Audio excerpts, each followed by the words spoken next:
guys, welcome back to my YouTube channel. If you're new here, welcome. My name is Melissa, and if you're not, welcome back. Today I have a new missing case. I know that I've been gone for a while, but I am back fully, hopefully. So yeah, let's go ahead and get started.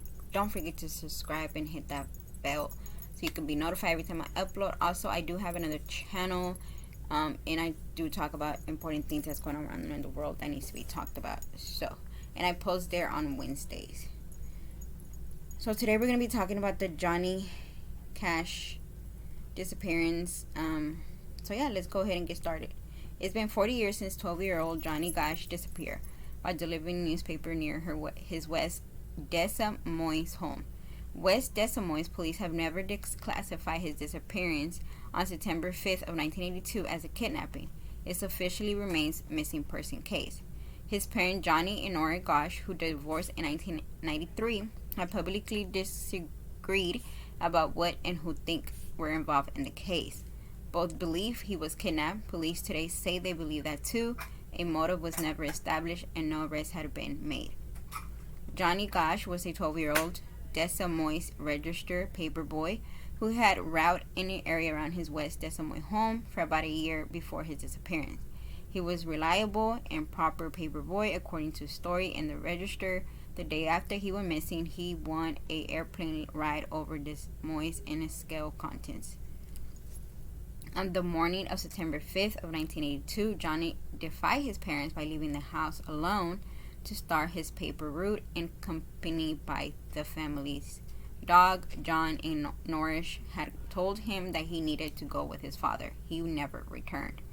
At the time, Johnny was 5 foot and 7 and 140 pounds with light brown hair, blue eyes. He had freckles on his face, a gap on his front teeth, a birthmark on his left cheek, and a horseshoe-shaped scar on his tongue. He would be 52 years old if he's alive today. The youngest of 3 Gosch children, Johnny was well liked by schoolmates.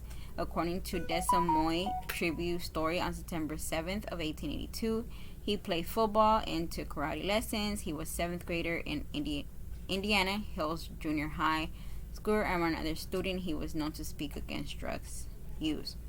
Around 7:45 a.m. in the morning, Johnny vanished. Johnny and Nora began receiving calls from customers along the route complaining that their papers had not been delivered. When John drove around the neighborhood, he found his son's red wagon full of newspaper a few blocks from the family home. Johnny's disappearance was reported to the West Des Moines Police Department. However, Ohio law at the time detected that the Gosch could not be classified as a missing person until 72 hours had passed. According to Gosch's mother, other paperboy witnessed a man in a blue car pull up, talk to Gosch shortly before his disappearance. Following Johnny's disappearance, his parents alibied locally and nationally to raise awareness about the threats to children and law enforcement response to missing children. One success was that Johnny Gosch bill passed by the Ohio legislature in 1984. It's not funny. Y'all know me. My English is not good. Turn it down.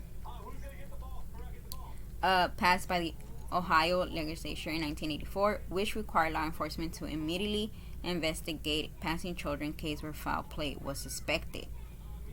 Noreen and John divorced in 1983 and both eventually remarried. Noreen Gosch had expressed her belief that her son was taken by a child pornography ring and is still alive, and she claims to have seen him alive as an adult in 1997. However, authorities were never able to confirm this story. Noreen Gosch is one of the administrators of the private official Johnny Gosch group on Facebook, where she often answers questions from people curious about the case. And I will leave that name in the description so y'all can go ahead and like that that Facebook page. Noreen Gosch self-published a book in 2000 titled Why Johnny Can't Come Home. The book provides an in-depth look of what she believes happened to her sons based on her research and the work of private detectives. Johnny's disappearance has been the subject of many true crime podcasts, such as True Crime Obsessed with Who Took Johnny, available through Apple Podcasts. And in 2014, Brooklyn-based rumor Studies released a documentary titled Who Took Johnny, combined archive footage and new interviews with Nora Gosch, Johnny Gosch, investigators, and others involved with the case.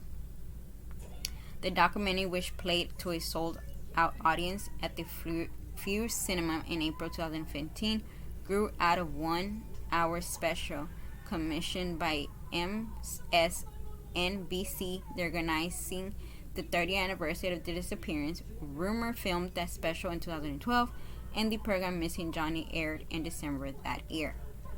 2 years after Gosch's disappearance, another Central Ohio paperboy met a similar fate.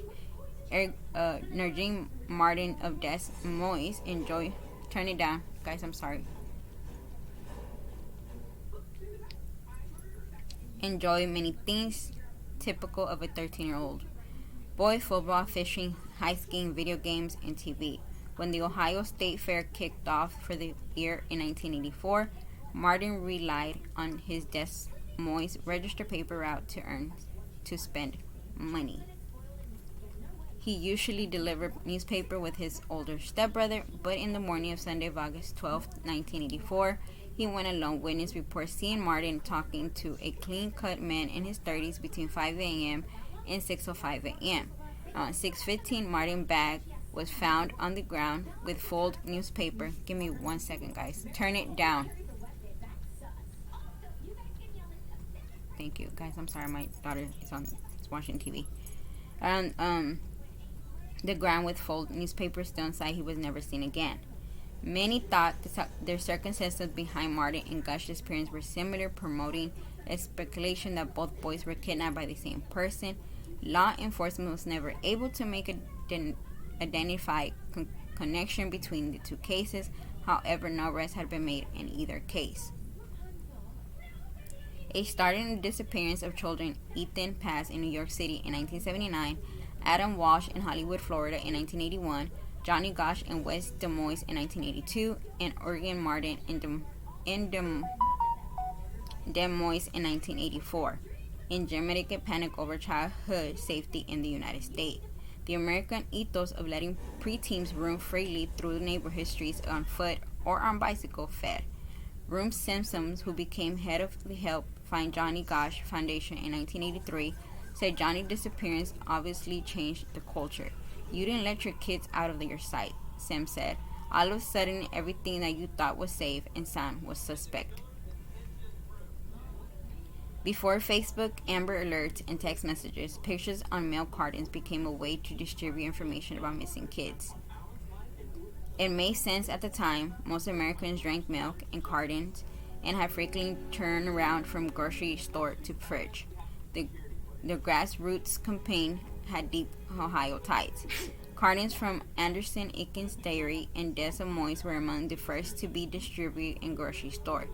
They featured the black and white image of Johnny Gosch and Erin Martin, the two Des Moines Register newspaper carrier who disappeared in 1982 and in 1985, respectively. From there, the Missing Kids mail carton campaign grew. Dairies across the nation participated in notification of missing kids via mail carton. Pictures became part of America's routines.